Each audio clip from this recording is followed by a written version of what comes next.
How are you doing? The purpose of this video today is to show you how to set up your Microsoft Booking account so students can schedule appointments to you and you can better help them with their classes. To start with, we're going to start from our normal login page online where you access your SIU email. One critical thing we all have to be careful about is when you're using Booking, it's going to plug in spaces on your calendar. You need to make sure your calendar reflects your actual free time. If you're booked and doing something, make sure you put it in your calendar and Booking will not double book you. So with that being said, we're going to set up our Booking account. Go to the upper left-hand corner, which is all your applications. Hit Explore All Your Apps. We're going to scroll down to where it says Bookings, and it's going to open up Bookings for us.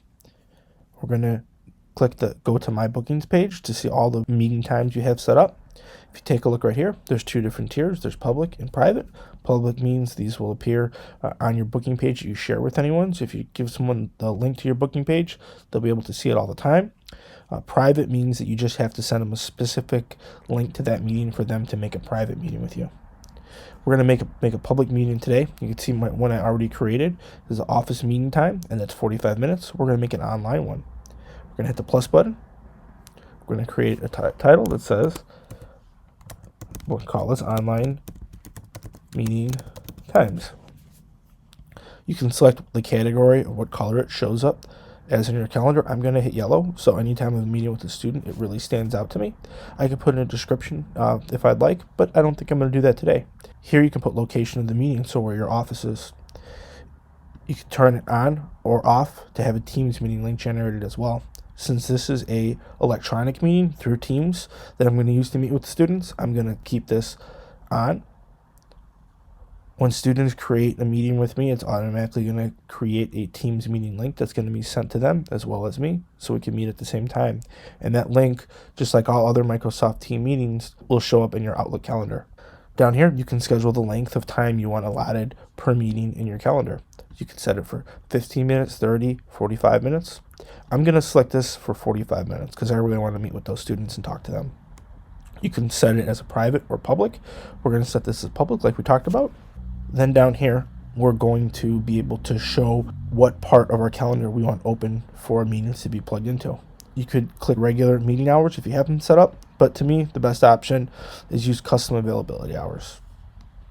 These are all the periods of time that I could leave open for meetings, and it's completely customizable.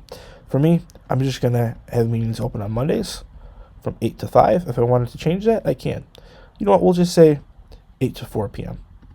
This will be the only time in my calendar that will be allotted for students to make time with me because that's what works best around their schedule. If you want to go down further to advanced options, there's a couple things that you may like to hit. Buffer time after meetings is important. That says how long of a time do you want between the end of one meeting and possibly the start of the next. If you set this to 15 minutes, that means your meetings right now, you can see, are set right up here to 45 minutes long. And then there will be a 15-minute buffer between this meeting and any other additional meetings. You can actually see what it looks like here. So I'll be blocked off in hour blocks, which is really nice, and it gives me time to get ready for the next meeting with another student. You can scroll down and change your minimum lead time. So can students schedule everything up into an hour before the meeting starts? To me, the best option is 1 day. So you have 24 hours lead time to know what meetings you have for the next day and allow you to plan things a lot better. The maximum lead time is 90 days, so it won't schedule you more than 90 days out in your calendar. Email reminders, I like adding this.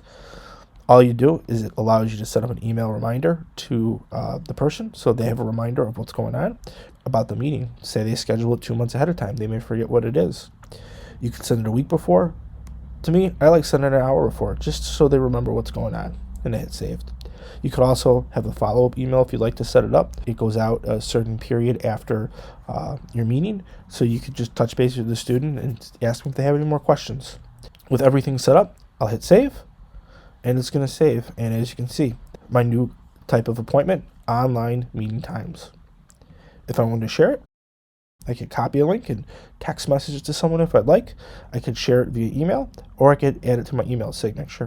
If you hit email signature settings and you click on it, it'll actually populate it on the bottom of your email signature, and all you have to do is save it. So anytime you send any emails out, your booking link pops at the bottom. So students that want to meet with you, they just click the link And moving forward, they'll be able to have easy access to you in your calendar. With that being said, this is how you set up Microsoft Booking. If you guys have any questions, feel free to reach out anytime. Thanks and have a great day.